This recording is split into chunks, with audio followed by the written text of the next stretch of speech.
everyone and welcome to the Women's Soccer Show. I'm Allie. And I'm Sarah.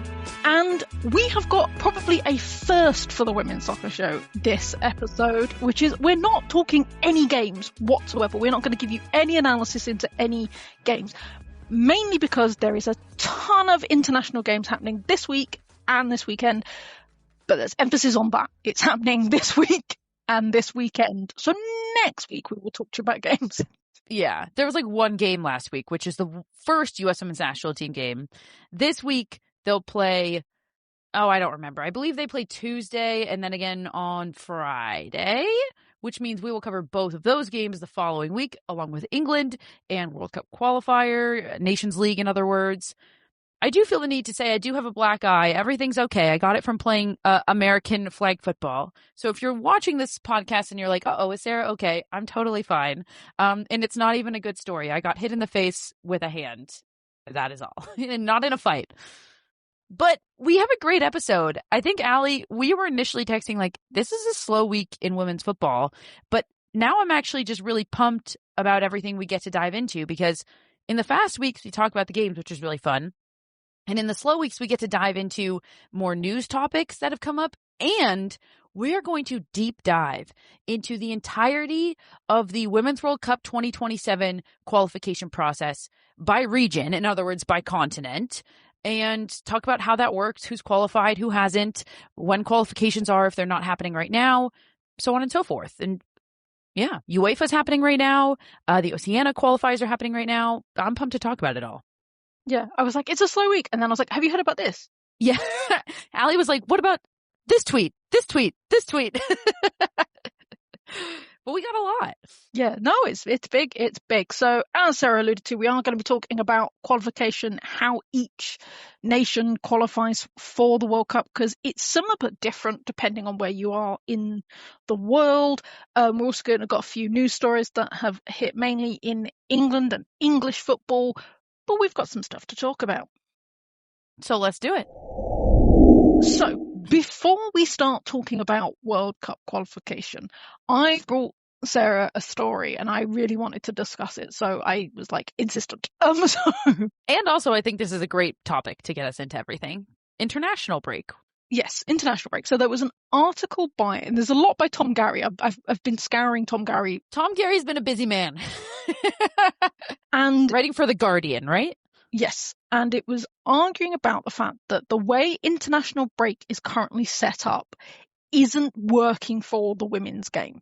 Because at the moment, it's 3 massive chunks in the year where we play either friendlies or it's qualifications. It's international break. And because there's so few games in the women's games, because there's fewer teams playing in the leagues, it means that a lot of the time there's just players that just don't play any football for a month because they've not been called up by their national team, or, it's not conducive because of how short the seasons are, how spread out it makes. Is it really just 3 windows? There's got to be more than that. There's the January window. So yeah, there's one in November, normally February, March time, and then middle of April time, and that's it for international break. So it's been proposed that instead of splitting it out like that, is international break will become its own like mini tournament, and so that you have just one break spread over about 2-3 weeks, and you could get all of the qualification games in those 2 weeks. I think that's stupid. I'm sorry. Like, I understand the problem that is, being spoken about here. And I get it. It kind of sucks for leagues to have to pause in the middle and then restart.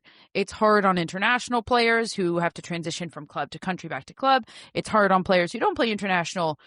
Maybe it's not, though. Maybe they want the break. I don't know. We'd have to ask them.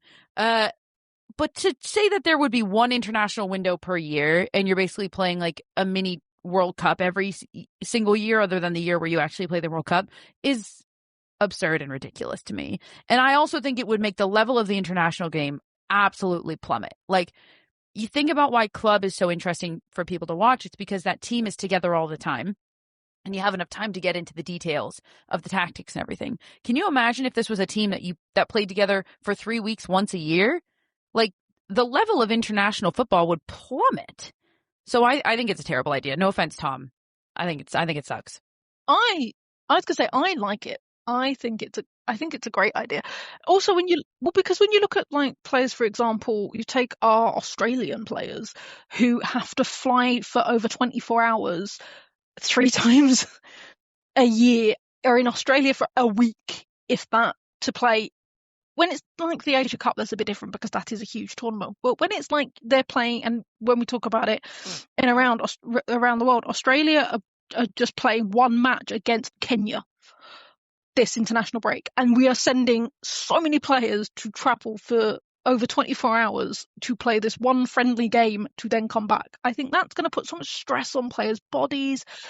And whereas if you had a dedicated, just like one block, you could get all of that done, and it would make me like international break because it would mean something.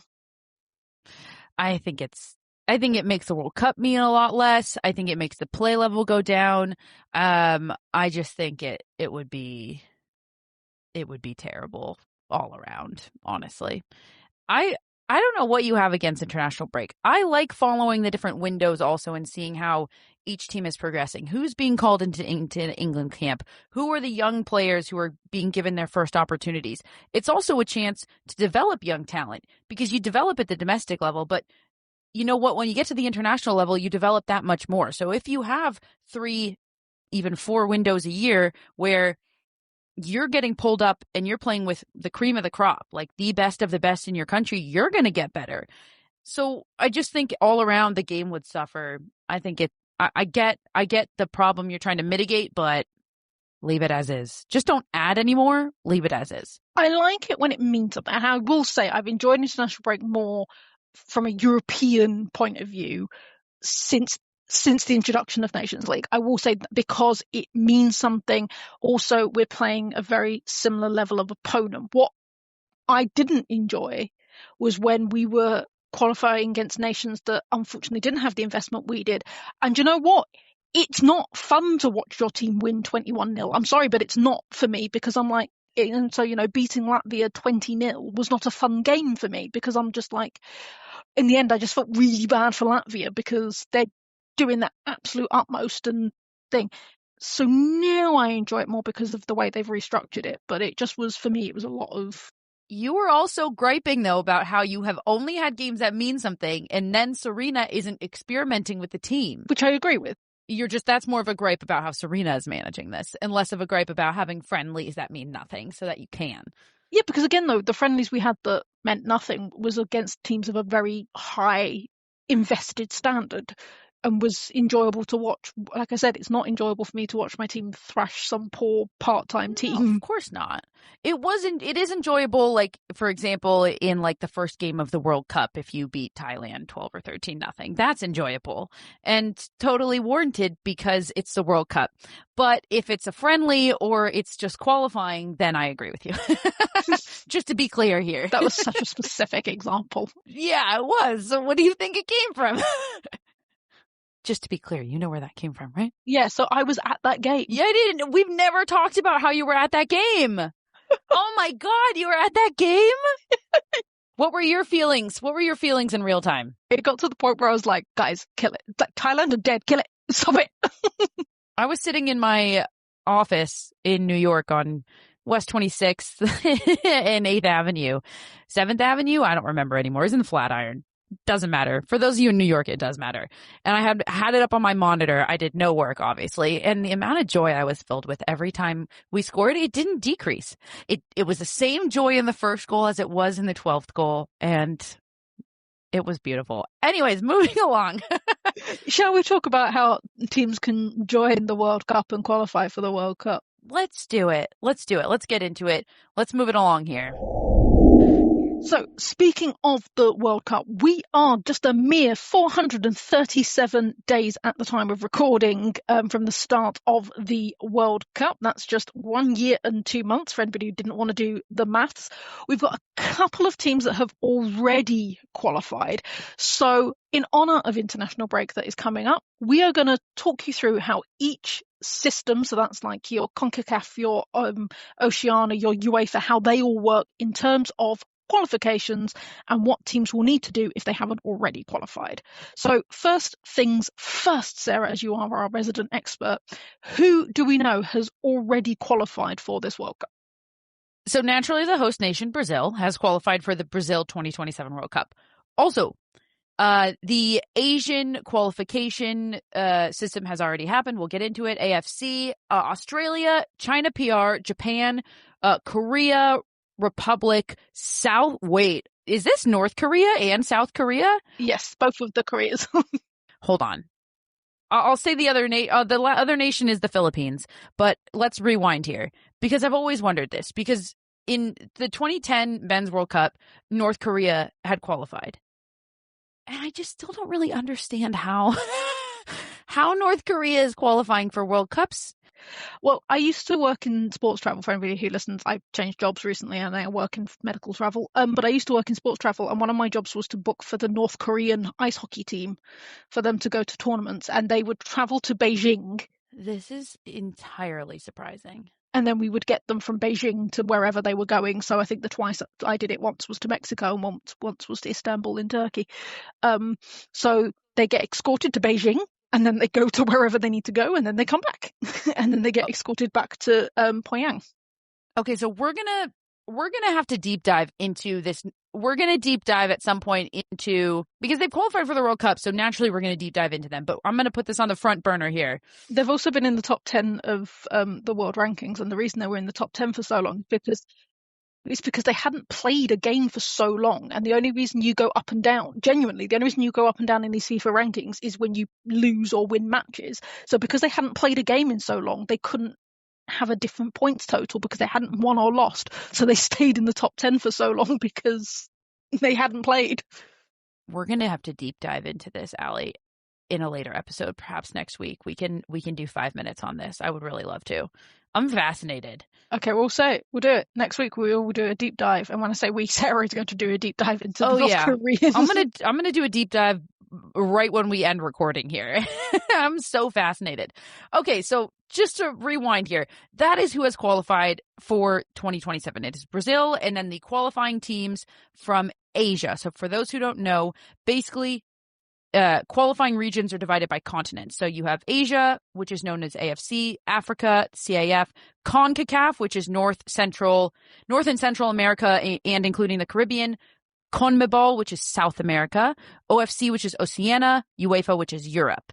And those are kind of the regions for qualification. So right now, Brazil has qualified along with the Asia nations, Australia, China, Japan, both Koreas, and the Philippines, which is 6 direct slots out of Asia. Otherwise, we don't know any other nations that are qualifying. Oceania is in the midst of their qualifications, and after this international break, we will know who has qualified from Oceania. We're going to dive deeper into that once we do what we're about to do and break down how each region does qualification. Yep, absolutely. So let's quickly go through. So as we mentioned, it's broken down by federation or continent. Depends on how you look at it. So there are 32 spots in total for this World Cup. We already know all of Asia's. They get, well, not quite, because they get 6 direct slots. So that's depending on where they finish in the Asia Cup. Plus there's 2 playoff spots. Yeah. So the playoff spots, I'll just quickly, you have all of your regional qualification, and then each of those regional qualifications have what they call direct slots. So we listed the 6 Asian nations that have already qualified for the World Cup. Those are the direct slots. And then each region also gets, quote, playoff spots. And if you don't get one of those direct qualification slots, you could end up in one of the playoff spots, and you play in the inter-confederation playoff. So that's what we mean if we say 6 direct slots and 2 playoff spots. It means 6 teams qualify directly, and 2 teams will go into the Interconfederation playoff. Yeah. So Asia gets 6. Africa get 4 direct slots plus the 2 playoff spots. CONCACAF also gets 4 slots and the 2 playoff slots. CONMEBOL, which is South America, gets 3 direct slots, which includes the host Brazil, and 1 playoff slot. Oceania get 1 direct slot, so it makes it much harder, but it is a smaller federation, and 1 playoff spot. And then the biggest of them all is UEFA and Europe. They get 11 direct spots and 1 playoff spot. And then the playoff tournament is 3 slots. That's a big playoff. Like, if you add up all the playoff spots, 2, 4, 6, 7, 8, 9. There's 9 teams that make the playoff tournament. They're all competing for just 3 spots in the World Cup. So let's get into it, Allie. Let's talk how each of these, I guess, regions, we can continue to call them confederations, does qualifying. Yeah, like we said, they're similar but also slightly different for each federation. As we mentioned, the AFC, which is the Asian Football Confederation, which also randomly includes Australia. That one still doesn't make sense to me, but not New Zealand. This is what I mean. This makes no sense to me, but there we go. Is basically in the Asia Cup. So to get to the qualifying stage to get into the Asia Cup, and then 12 of those teams get drawn into the groups and they play each other in the tournament style, the group, and then winners and the 2 best ranked 3rd place teams advance to the knockout phase of that. And then the 4 quarterfinal winners will then qualify directly for the Women's World Cup. So that's what we saw, while the 4 quarterfinal losers will then compete to admit who gets the 2 spots. How brutal. You lose in the quarterfinals and then you have to play your way into the playoff spot. Wild. All right, so we already talked about that. That is the only region and the only federation that has completed their World Cup qualification. All right, moving it along. Let's talk Africa. So with the CAF, which is the Africa one, as we mentioned, you get 4 spots. Again, it's very similar in the fact that you get the Women's African Cup of Nations, and that is the qualifying competition in order to determine who will be representing the African Federation in the World Cup. It's very similar to the Asia Cup in the fact that you qualify to reach the Cup of Nations tournament, and then it's 16 nations will play in the tournament. The 4 quarterfinal winners directly qualify for the 2027 World Cup, and then the losers of the quarterfinals are then in a playoff to play off. Oh, we should note this. It's got to be a month or 2, at least 2 maybe now ago, in the last international break window, we talked about the Africa Cup of Nations because it was supposed to have gone down already. It has been rescheduled. Do you want to remind everybody what happened with the Africa Cup of Nations, Allie? So it was originally supposed to be in Morocco, like the men's one was, but then the Moroccan Federation said that they didn't have enough staff, funding, resources in order for it to go ahead. So they cancelled it very, last minute, which was very, very disappointing. It's now been reset up and will still go ahead in Morocco, but will now be a summer tournament and will go ahead between the 26th of July and the 16th of August. Which is brutal, can I just say, having been to Morocco. Brutal. And we're going to guess they're not playing in fancy air-conditioned stadiums. Okay, moving it along, let's talk CONCACAF, which is North and Central America and the Caribbean. Your favorite. It is one of my favorites. It's just kind of crazy. CONCACAF, I think it can be confusing because of North, Central, and South America and how it's divided. So just to really clarify here, CONCACAF is North and Central America and the Caribbean. CONMEBOL is just South America. So CONCACAF, including North, Central, and the Caribbean, only 4 direct slots. And that's, I think, kind of steep. But this will be the 12th edition of the CONCACAF W Championship. So much fun. If anybody has been watching women's football for only 3 years, think about the most waterlogged pitch that you saw when you watched the US and Canada play on a pitch that you really couldn't even play soccer on because the ball wouldn't move. That was in qualification. That was in the CONCACAF W Championship. So 8 teams will play in the tournament, which this year is going to take place in November and December. So that will be in the final international window, and that will be World Cup qualification. The top 4 teams will qualify for the World Cup, which again is, you can call it quarterfinal winners or semifinalists, whichever you want to call it.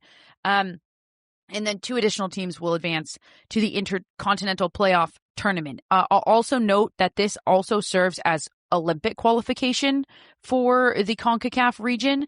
And there's host implications as well, because the next Olympics for summer is 2028 and it's in the United States. So the winner of the 3rd place match will now also qualify in addition to the 2 finalists for the Olympics. If the U.S. reaches the semifinals, then the other semifinalists will also be guaranteed qualification for the Olympics, which is not important for you to know right now, just saying it. Moving along, let's talk CONMEBOL. Yes, let's talk CONMEBOL, because this first time ever for this federation, they are hosting a standalone tournament to qualify for the World Cup. So 9 teams will compete in a standard, let's call it standard tournament format, which is the round robin. They play 4 matches at home, 4 matches away. Brazil, as hosts, they've already qualified, so therefore they aren't participating in this madness, which is absolutely fair. So the tournament is already currently ongoing. It started back in October of last year and will carry on until June of 2026. The 2 teams that will qualify for the Women's World Cup, and there are 2 teams that will advance to the playoffs to playoff. Do you like this? Because this is a different... Well, first of all, I'll say I love that CONMEBOL finally has their own tournament. We've been talking about the rise of soccer and women's soccer in South America, and this is a perfect next step for them. So I love it. This is different, though, because everything else we've talked about has their own kind of like condensed tournament. And this is, as you said, being played over the course of many months from October through June. That's what, 8 months? So it's very similar to Nations League in the fact that it's ongoing tournament, but I think it's great. You like it? You like it better than the condensed? I do. Despite it meaning more international windows. This is what I don't like about it. I like it that I think it fits better for their season, for domestic football, but you know me, the less international break, the better. All right, finally, let's talk OFC Oceania. They only have 1 direct slot. They will also hold their first standalone qualification tournament ever this year. That was announced back in August of 2025. Now, the 4 lowest ranked teams competed in a single elimination tournament in the Cook Islands in November and December of 2025, and the winner has advanced to the 2nd round. Now, the second round, the second of 3 rounds, is basically just another round robin tournament. So essentially, they're taking the lowest ranked teams, making them compete, taking the best one and putting them in like the second group. And then the second group will all play. And then the group winners and runners up of that will advance to the 3rd round. And the 3rd round is kind of like the qualification that we think of. So 4 teams advancing from the 2nd round will compete in a single elimination tournament between the 12th and 15th of April. So we're in it right now. And the winners will qualify for the 2027 FIFA Women's World Cup. The runners up will advance to the Interconfederation playoffs. So let's talk, because the teams that have advanced to this final playoff are New Zealand, American Samoa, Papua New Guinea, and Fiji. Again, 1 qualification spot for 1 direct qualification spot, that is, for all 4 of these teams. Who do you think is going to take it, Allie, between New Zealand, American Samoa, Papua New Guinea, and Fiji? I mean, you would be a fool to bet against New Zealand. You would be. But yeah, stranger things have happened. I still am not understanding why Australia plays in the AFC and New Zealand plays in Oceania, but whatever. So we've been saying all podcasts that we're not sure why Australia plays for Asia, but we were given the information by producer extraordinaire, editor extraordinaire, and now researcher extraordinaire, seriously adding all of the titles our good friend Mike, who said the reason is it's an overhang from the men's game, which was that Oceania regions, even going through a tournament, would not get an automatic qualification for a major tournament such as the World Cup. They would still have to play a South American nation and then maybe qualify that way. And Australia basically went, no, we're not doing that. So we are going to, because they wanted to play a more guaranteed way of qualifying. So they asked if they could join onto the Asia Federation, and everybody went, all right, fair enough. And that's where we were at. All right. I think that's everything, Allie. We haven't talked about Europe. Oh, did we? Did I literally forget to put UEFA in here? My bad. You put UEFA in. You just forgot to say it. I put them alphabetically. Let's talk UEFA.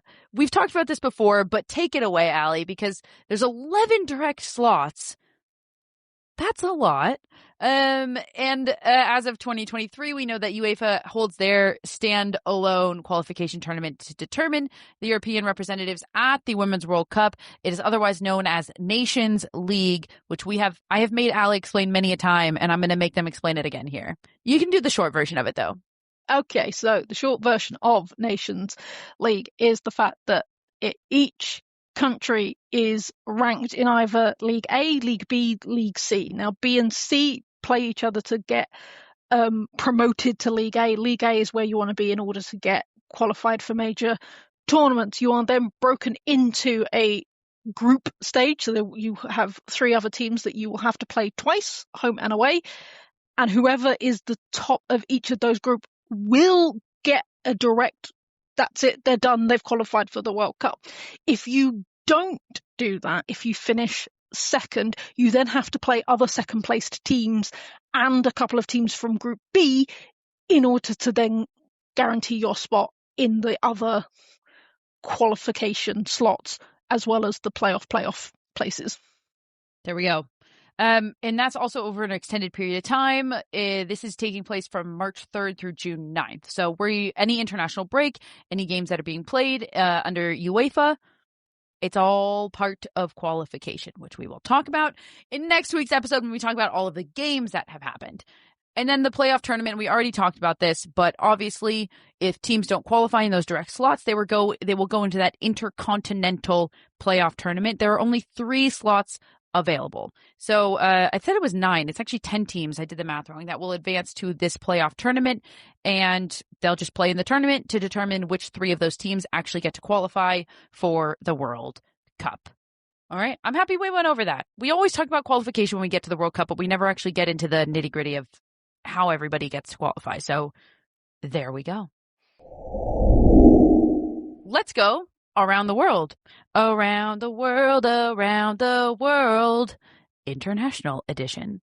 To North America, the USA will play Japan 3 times this break, where their neighbors to the north, Canada, will take on both Brazil and South Korea.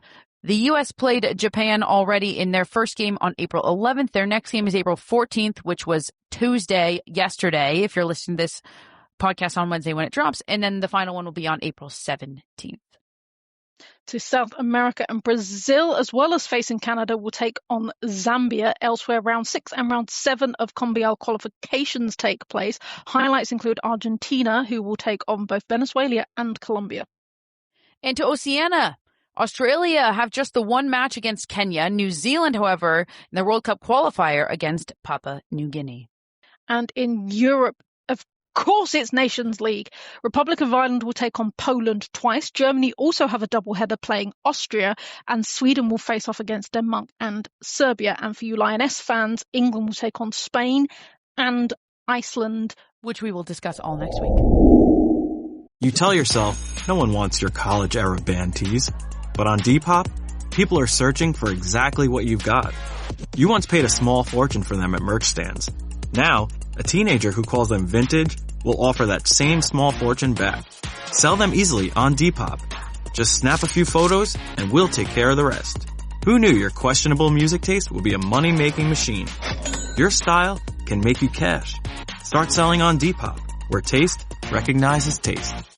K-pop Demon Hunters, Haja Boys breakfast meal, and Huntrix meal have just dropped at McDonald's. They're calling this a battle for the fans. What do you say to that, Rumi? It's not a battle. So glad the Saja Boys could take breakfast and give our meal the rest of the day. It is an honor to share. No, it's our honor. It is our larger honor. No, really. Stop. You can really feel the respect in this battle. Pick a meal to pick a side. Ba-da-ba-ba-ba. At participating McDonald's while supplies last. Zootopia 2 has come home to Disney Plus. Let's go! Get ready for a new case. We're gonna crack this case and prove we're victorious partners of all time! New friends. You are Gary the Snake. And your last name? The Snake. Dream Team. New habitats. Zootopia has a secret reptile population. You can watch the record-breaking phenomenon at home. You're clearly working at Zootopia 2, now available on Disney Plus, rated PG. Over to the news section of the women's soccer show, but I'm just going to briefly drop in some news that is not really related, but I think is worth a mention, which is we have our first female coach of a men's top fleet side in Europe. The FC Union Berlin have announced that they sacked their coach, and for the remainder of the season, the interim coach will be Marie-Louise Etzer. She is the first top female coach of a top flight men's team. There's been a few in the lower divisions, but this is the first in top flight. So I just wanted to give that a shout out on how huge that is. Let's go. I hope it goes well. I hope she crushes it. So I know it's men's football and it's not really what we talk about, but I felt like that needed. It's worth sharing. I appreciate that you did. Now to the women's football of it. Also, there's a couple of stories came out that I felt like warranted a discussion.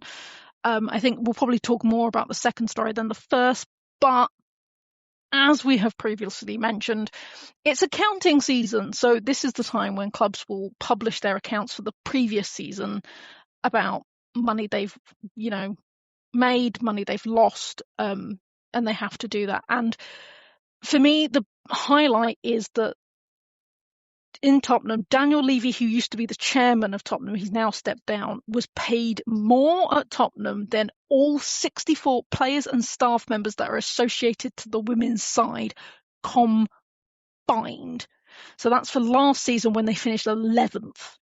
We talk every year. I say every year, wow, it's such a shame Tottenham finish where they do every year because they could be so good if they just had the investment. And there you go. There you go. It's not like they're lacking the money, although they might next year when they get relegated on the men's side, which we just talked about. But it's certainly not like they're lacking the money. This is just crystal clear. Like, you can't do something like this and expect success on the women's side and then complain that the women's side isn't bringing in money.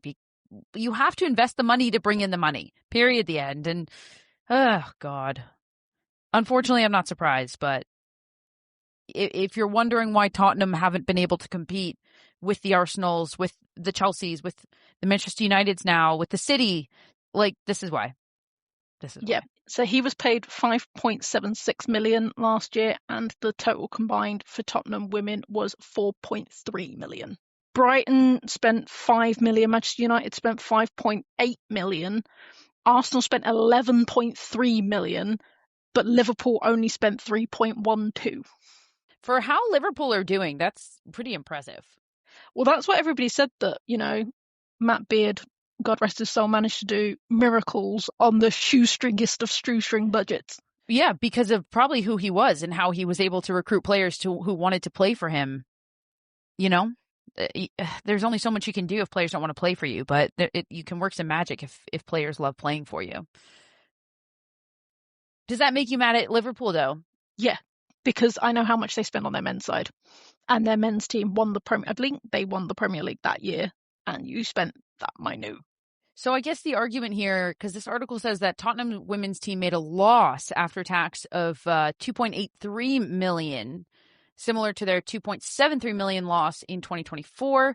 That came despite an impressive increase in the commercial income, which more than doubled from 1.46 million up to 3.34 million. demonstrating improvements off the pitch. Of course, their broadcast revenue of $267,000 about remained exactly pretty much the same as 2024. And then there was a decrease in prize money of $600,000. So I guess people would look at this and say, like, well, it's still a loss after tax. Like, why can you sit here and say you have to make the investment when you're losing that much money after tax? You have to invest regardless because of where the women's game is at the moment.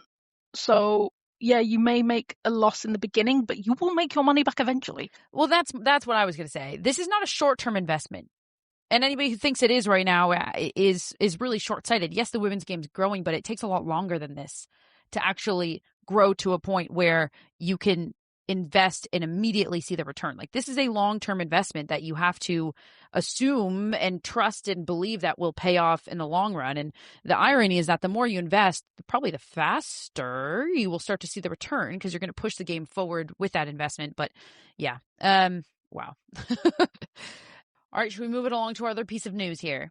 Well, I've got two pieces. See, because I sent you a last minute piece of news, but I just wanted to know if people things that, I'm perpetually online and Sarah's not. So I'm like, did you see this?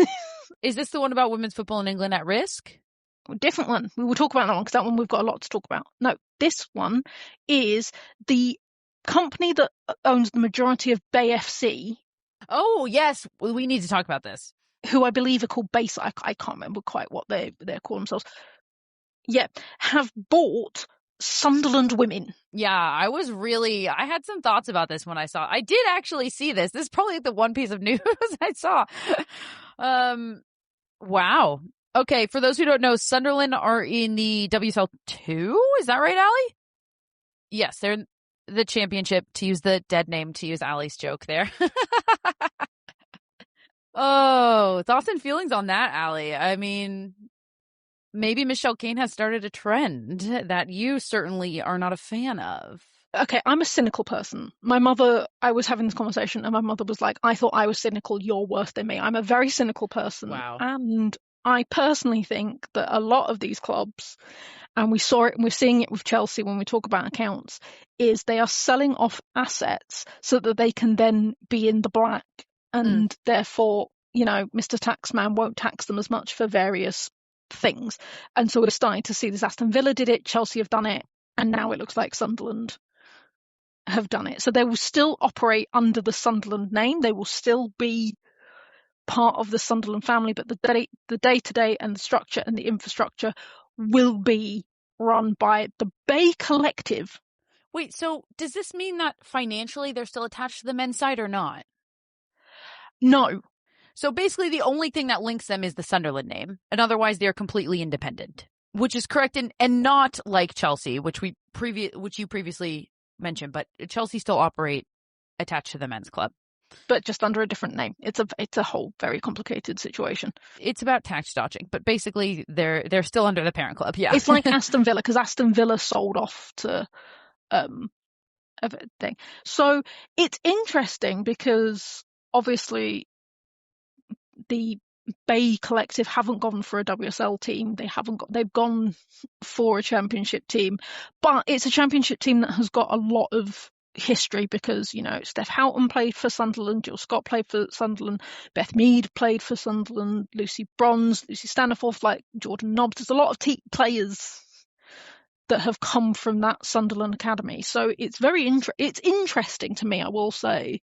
I mean, it's a good investment in terms of what you just said. Like, they obviously did their homework. They looked at the WSL2 and they thought, which of these clubs will be the best investment? And they went with a name brand that has a lot of history, which is something you have really leaned into also in terms of when we talk about London City Lionesses. It's like, who's their fan base? Where is their foothold in this England system?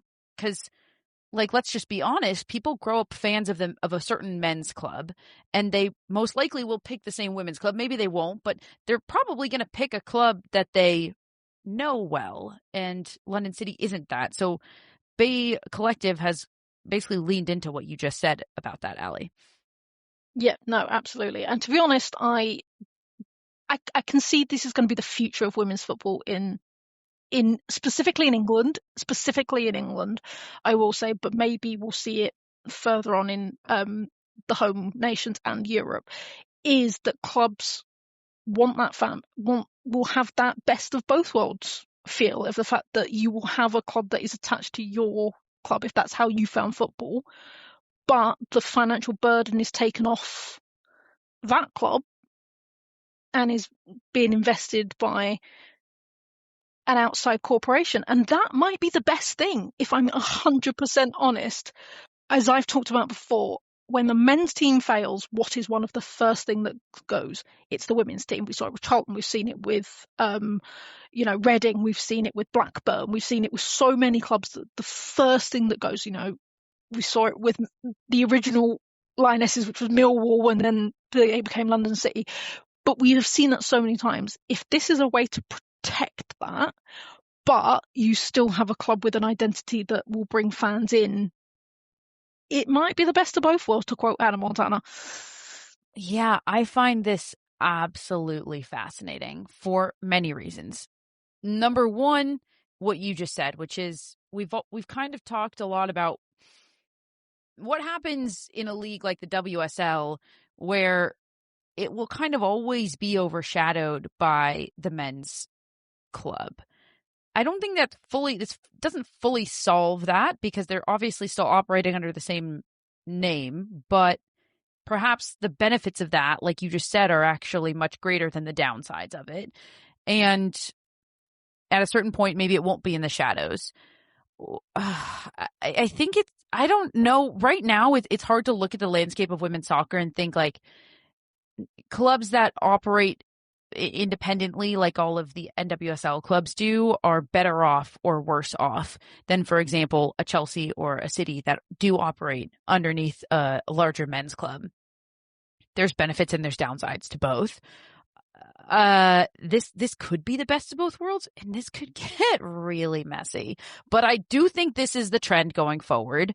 And I think also perhaps we are also trending towards some kind of larger worldwide governing body having to look at multiple investment firms buying up a lot of different clubs in a lot of different leagues, as Michelle Kang now has, and has a club in, I believe now three different? England, US, and Spain. And France. Oh, and so maybe 4, because she was looking into Spain. So 3, potentially 4 going forward. Lyon as well. I forgot about Lyon. Now Bay Collective have looked at that model and thought, hey, this might be the future. So I don't love that trend. But I do like the idea of a women's side in England financially operating separately than the men's side for the reasons you just laid out. I expect we see Sunderland in the WSL in the next 3 years. Well, they used to be, and then obviously they dropped out, but they're what, mid-table? They're 8th right now in the championship. So they're obviously not going to be promoted this year, but 2 years of like big investment? I think we'll see them in the WSL within the next 3.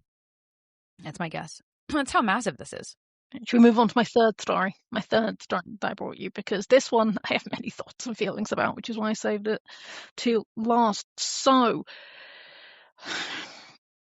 the FA... Biggest eye roll in the world for those who are listening. Because it's the FA again throwing things at the wall, the spaghetti at the wall, and seeing what sticks. And they thought about this last year, and everybody went, no, this is stupid, and they're still trying it. So, for anybody who isn't aware of how the English, and again, this is specifically England football pyramid works, you've got your WSL at the top, which is your top, is tier 1, championship is tier 2, and it goes down that way. Tier 3 is split into 2. It's split by the country. It's north and south. And what happens is that, you play in a normal league. It used to be a playoff, and now it's the team that wins the South Division, the team that wins the North Division goes up to the championship. And then the bottom 2 teams get split into North and South, and sometimes they have to rejig it. But that's the way that works. The FA are now saying that they want to change the structure of the Women's National League. And again, it's looking to replicate the men's, and have 4 of the WSL teams academies, so that's the youth players, go into tier 3 and compete in that tier. That's horrific. This is so dumb. I have so many reasons why this is so dumb. They're wanting these amateur teams to go into this third tier, which is a semi-professional system. Am I getting that right? It is, but it's not even that, because you've got to remember these are players that play for teams like Arsenal and Chelsea. This just feels like to me as a way for the bigger teams, because it's going to be the top 4, so it will be Manchester United, Manchester City, Arsenal, Chelsea. For example, just a way for them to play, to get their players experience without having to fight to get into tier 3, because it's hard to get into tier 3 because of the way the pyramid is broken down, and B, not have to send their players on loan, which means that they don't risk losing their players that way. It just again feels like it's helping the rich get richer, the poor get poorer. Do you think this will actually go through? I think the FA really want it to. However, the National League board really don't want it to, because they feel it undermines their league, and I can't help but agree, because these teams work. You look at it. So last year it was Southampton, I believe, and Nottingham Forest who got promoted, and Nottingham Forest have done really well for themselves. They've managed to get themselves mid-table. They are pretty much safe. Southampton too, they're 5th. Yeah, they're going to be pretty much safe, and then that's them done. But it was hard graft for them to get there, and to just have these, like, what they're calling the pro game academies, which are the youngsters just get drop shipped into these. And the thing is also, they aren't going to be eligible for promotion, so it still means that it's so stupid. That's so stupid. They're not really a part of the league. They're just there for their own benefit. Exactly. And what I genuinely think is what it is the fact that in the WSL at the moment, you've got teams that are, even though their men's teams have been established for many, many years, they've only really just started to establish their women's team. So, for example, I will give the one that I know best, which is my beloved West Ham. They had the WSL team, and they had a couple of youth players that we ended up sending on loan to various clubs. And then we had youngsters. I'm talking they were like 12 and under but now they've aged up. So we've now created a team for 18 to under 18s. But what this feels like, it's for clubs such as Arsenal and Chelsea that have had that system for ages. There's not enough teams in the WSL that have an under 18s academy. And so because in the men's league, you have the Premier League B, I think it's called, which is basically the teams that they're under 18s and they're under 21s play, and it's a whole thing. But there's not enough teams in the WSL that have that. Like I said, West Ham only just set theirs up because their youngsters have aged up.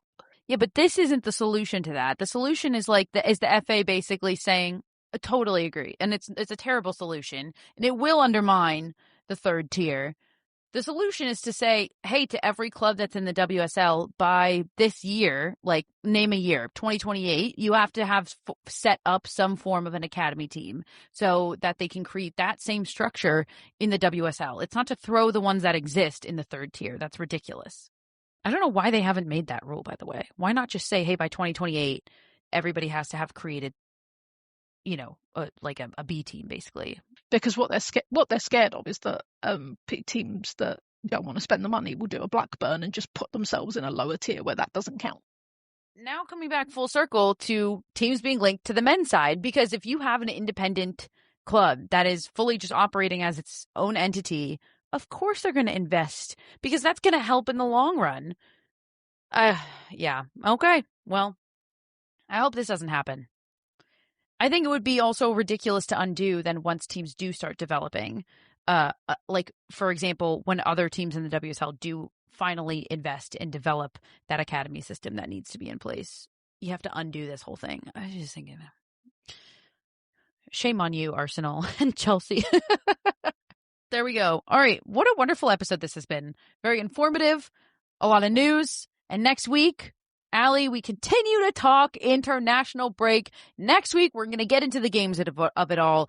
The U.S. friendlies, what we've learned from them, if any, England's qualification games, and we're going to keep an eye on all of the games around in Oceania and in Nations League, and we'll talk about anything interesting, any results that pop up that need to be spoken about.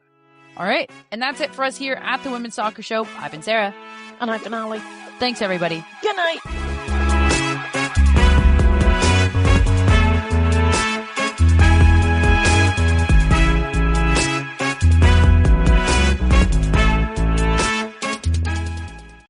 Starting a business can seem like a daunting task, unless you have a partner like Shopify. They have the tools you need to start and grow your business. From designing a website to marketing to selling and beyond, Shopify can help with everything you need. There's a reason millions of companies like Mattel, Heinz, and Allbirds continue to trust and use them. With Shopify on your side, turn your big business idea into... Sign up for your $1 per month trial at shopify.com/special offer.